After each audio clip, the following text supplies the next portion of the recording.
The one thing that I find extremely interesting is it looks like there's a giant bonfire going on in front of the house.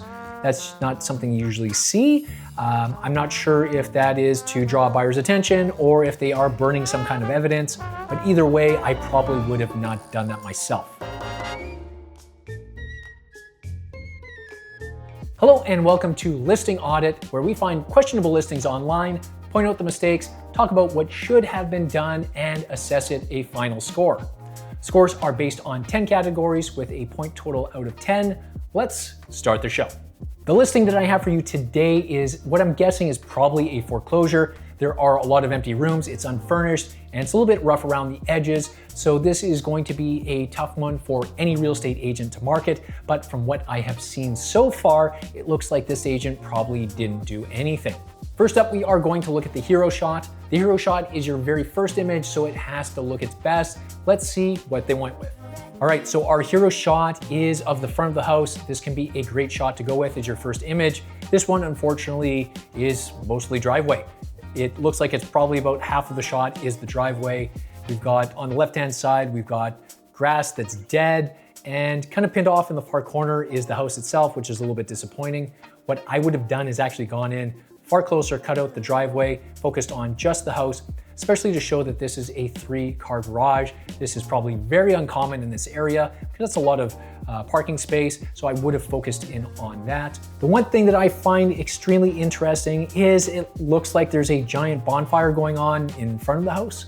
That's not something you usually see. I'm not sure if that is to draw a buyer's attention or if they are burning some kind of evidence, but either way, I probably would have not done that myself.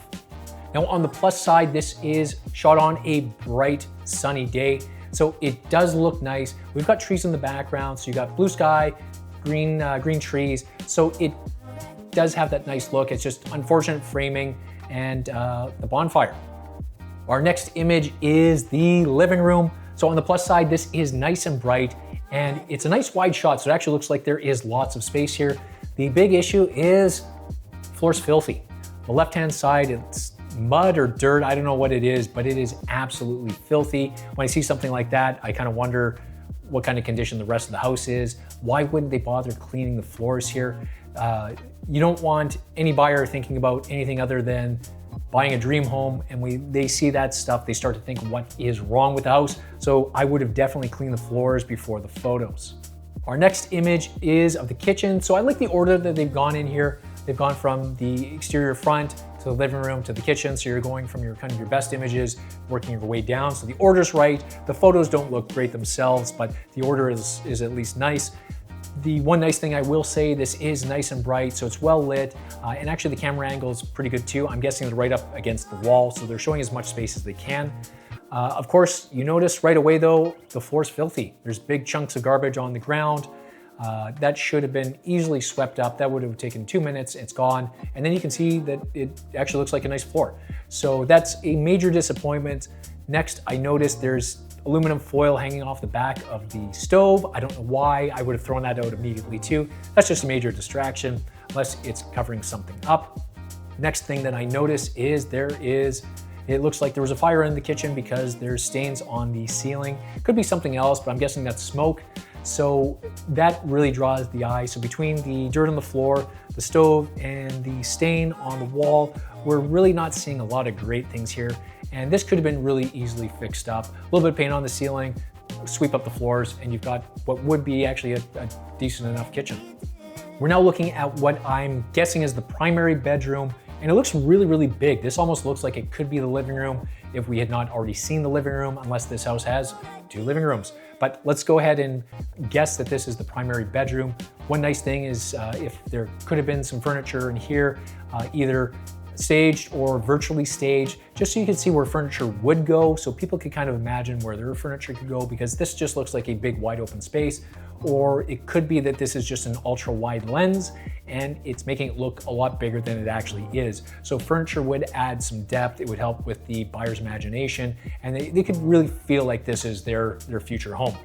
Now, 2 big issues. Once again, the floor is dirty. It's not as dirty here as the other rooms, but on the left-hand side, it's still looking a little bit dirty.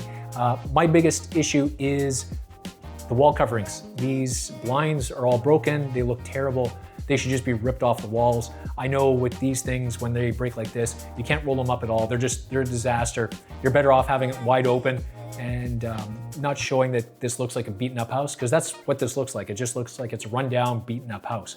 So unfortunately, that really brings things down. Our next image is the bathroom. The first things that I notice, the first thing is that it's dirty. So we've got streaks all over the mirror. I'm guessing that's just toothpaste, but it could be all kinds of other gross things. So that's all over there. The countertop itself is covered in dirt, and the window is actually dirty too. So that's the first thing that I noticed in this space. Really disappointing too, because the countertop actually looks really nice. So if they spend a couple minutes just to clean this up, this would look a million times better. The next thing I notice is the wall tiles. There's something fishy going on there. They're either damaged or they are photoshopped. The way that it looks, it kind of feels like it's photoshopped because the tile lines aren't straight and some of the grout lines just don't even exist. So I'm almost 100% sure that's photoshopped, which leads to a whole bunch of problems photoshopping out something like that that's not going to be fixed, or it's not going to be representing the house properly, so that's a big mistake. And then I notice after that, the floors look like they are floorboards on a deck of like a pirate ship or something like that. They look like they are worn, water damaged, and in rough shape. So all in all, this bathroom isn't looking very good. My biggest gripe though is it's not clean. If the countertop was clean and the mirror was clean, that's where your eye's drawn to. It's the middle of the screen, it's the prettiest spot, that's where you're going to be looking to first. And if you didn't notice, if you didn't have that, you wouldn't notice the other things on the right side as much. They become smaller details, but as you have more and more issues, they just kind of compound, and buyers are going to notice that everything is wrong with this space. So this is a real disappointment here. Our next image is outside. We're looking at the backyard, and this just looks like a rundown property. This really looks unfortunate. On the right-hand side, we've got boards all over the floor. We've got a cabinet that's wide open. I can see a 5-gallon pail of paint. Maybe that's a bonus by this house and you get a bunch of free paint, but I'm guessing that is just extra waste that the buyer will have to take care of when they buy this house. The left-hand side, we can see it's overgrown. There's tons of weeds. The grass looks pretty rough. So all in all, this looks like something that is going to require a ton of work when you buy this place. I mean, the right-hand side's full of rocks, so part of the house is maintenance free, but also you're picking weeds out of it. So all in all, this doesn't look great. There is, looks like there's some clothes hanging off of a clothesline, so maybe there's some free clothes that come with this property. So a nice little extra bonus there, I guess. But all in all, not great. Once again, nice bright day though. This was a great day to take pictures. It's just not a great subject to take pictures of. And our last photo is of the laundry room / mudroom area. So the plus here, nice and bright. Once again, they've picked a nice wide angle, so there does look like there's tons of room here. Unfortunately, the washing machine and the dryer aren't there, so it's kind of this gaping hole here. All you see is the sink. It would have been really nice if they were there, if you could have photoshopped something in there, just to show what the space could look like. The biggest issue for me is actually the bathroom at the far end, because there is no picture of it. You know it's a bathroom, you can just tell by the space and the wall tiles that it's a bathroom. But anytime I see a space like that that actually isn't shown in the listing, it just makes me wonder how horrible it actually is. And you don't want your buyer's imagination running in the wrong direction. You want them thinking about their dream future, not about what disgusting thing could be behind that wall. All right, so that is all the photos that we have for this listing. So let's assess a score. First up is cleanliness. Is the house clean? And the answer is no. And it's really unfortunate because it wouldn't have actually taken too much to clean this house. There was dirt in the kitchen that could have been swept up. There was some dirt in the primary bedroom and the living room that could have been just washed really quickly. And with the bathroom, there was dirt on the countertops and the mirror that should have been 5 minutes to clean up. If they had done this, this would have made a big difference in the house. And at least it's unfurnished, but it looks clean. So unfortunately for this, I have to give it a 0. Up next is brightness. Is the house bright? And the answer is yes. Actually, this was really well lit in every single room. You can see nice bright walls. It's a rundown house, but it actually does look nice and bright. So for this, I give it 1 point. Number 3, spaciousness. Is it spacious? And the answer is yes. Actually, the living room, the primary bedroom, both those shots look like there is tons of space. Same with the mudroom, it looks nice and spacious. With the kitchen, I would prefer to see another angle so we could see more of the space, but I can tell from the way that the picture was taken, they're in the far back corner of the space. They're showing the whole room. They're making it as roomy as possible. So for what this house is, yeah, it does actually look spacious, so I give it 1 point. Number 4 is the hero shot. Is the first image the best image? And the answer is no. It's an interesting one. I do like the bonfire in the front. The more I think about it, the more attention grabbing it is. Although now that I look at it, I almost think that it's not even real. I think that's photoshopped in there too. Hard to say, but anyway, the house isn't centered in the photo. It's off to the side. You're seeing a lot of the driveway. You're not seeing anything that gets anyone excited about this house. And the 3-car garage is what would get people excited, but it's kind of hidden. So for this, I give it a 0. Number 5 is camera perspective. Did they use the right angles to show the house off at its best? And for the most part, they did. The hero shot, of course, was a failure. The house is in the far corner, but the rest of the house, they're in the corners. The living room is as wide as it can get, so they show off the space, which is important because it's unfurnished. So if it's unfurnished, you just wanted to make it look as big as it can. Same with the primary bedroom. It looks like it is massive. The mudroom, the kitchen, they're all at the right angles. They show the space well. So for the camera position, I give this 1 point. Number 6 is staging, and of course there is no staging here, so this is going to get a 0. I get it if this is a house that's just run down. It's hard to put in a bunch of furniture if there's work that needs to be done and make it look pretty. One thing I would have done though is just add something to the kitchen countertop. You could easily add a plant there just to give it a little bit of color. With the rest of the house, you could have picked the primary bedroom to virtually stage. That would have been huge, just to have the proper perspective of the room and show people what things could be. Living room, same thing. Just do a quick virtual staging, throw in a couch, throw in a TV, show people that there is room for that, as well as the other side, there is room for a dining table, or you could put something else in there, be creative. But here it's just kind of an open space, so it's not what it could be. It's not going to drive any imagination. So unfortunately for staging, this gets a 0. Number 7 is clutter, and there is no clutter because it is unfurnished. The only thing that I could potentially consider would be clutter is the really ugly blinds on the wall because they are distracting. Those should have been ripped off, but that's actually more of a staging thing rather than clutter. And there is no clutter in here. It's just dirt on the ground, but that doesn't count. So actually for this house, you get a 1 point. Number 8 is emotion. What does this house make me feel? It makes me feel sadness. This feels like a sad place. Aside from the fact that it's nice and bright, that actually helps out a lot. Having a nice bright house makes it feel so much better. If the rooms were dark, this would make it even more sad.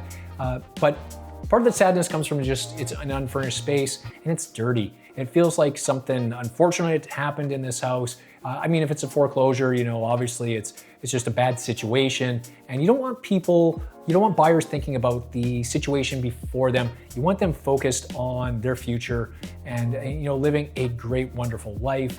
And that's where staging would have gone a long way. That would have helped to kind of show what the space could be. It's going to mask some of the imperfections. So for this, it's really hard to have a nice emotional connection. The only people that I would see, looking at this, they're looking at it as run down, and they're going to get a deal. They're going to get a nice offer, and maybe they're thinking about putting in some money. So if that could have been described in the listing at all, as this is a great fixer-upper, give some ideas of what people could do, then that's going to connect with some people emotionally. But because there's absolutely nothing going on here, this gets a 0. Number 9 is room purpose. Do we see the purpose of the rooms? And here, for the most part, yes. I mean, we can tell the living room is the living room, kitchen's the kitchen. The primary bedroom is the only one that I'm assuming is the primary bedroom. It's got to be, but also just because of the size, it's kind of hard to tell. But everything else, I mean, the bathroom, we know what that is, and the mudroom. The big thing here is there's not a lot shown here. There's a lot that's hidden, and I'm guessing because it gets a lot worse in this house. So they're just showing the best parts, and there's just a very limited amount of it. But for what I can see here, we can't see the purpose of each room. Staging would have been great, but I'm still going to give it 1 point.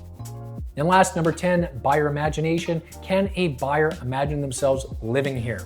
So this is a tough one. I mean, we can see that there are nice open spaces. The living room, I'm sure people could imagine where the couch could go. The problem is though that it's such a long space and it's not very wide. It could be a little bit awkward. Actually seeing furniture would make a big difference because it's kind of hard to imagine where exactly I would put the couch, where I put the dining room table. Same with the primary bedroom. Where is the bed going to go? With the kitchen, is there space for a kitchen table here, a dining table? So it's kind of hard actually to imagine the space because it's just wide open space. If there were a few more angles, maybe it'd be a little bit better. But overall, it's kind of hard to imagine anything other than someone trying to come in here and flip the house and repair it and fix it up. So for this, I'm going to give it a 0. So overall, this home gets a 5 out of 10, which is our best score ever, which is kind of surprising because this is probably the ugliest house that we've shot yet. But there are things that do work for it. I'm assuming, as we said, it's a foreclosure, so this is going to be a tough one to sell. It's rough around the edges. Maybe there were renters in here and they beat the place up, and there's just, it's not a great situation going on here. The things that are working for it, though, it is bright, it is spacious. You can kind of get a good sense of the house. So, overall, it's not perfect. There are a lot of things the agent could have done better, but overall, surprisingly, it gets a 6 out of 10. All right, that's it for this episode of Listing Audit. Thank you very much for watching, and please, please, please learn from what you've seen in this video so that you don't make these same mistakes. And remember, as always, stand out, sell more, and rebel against bad marketing. I'll see you in the next one.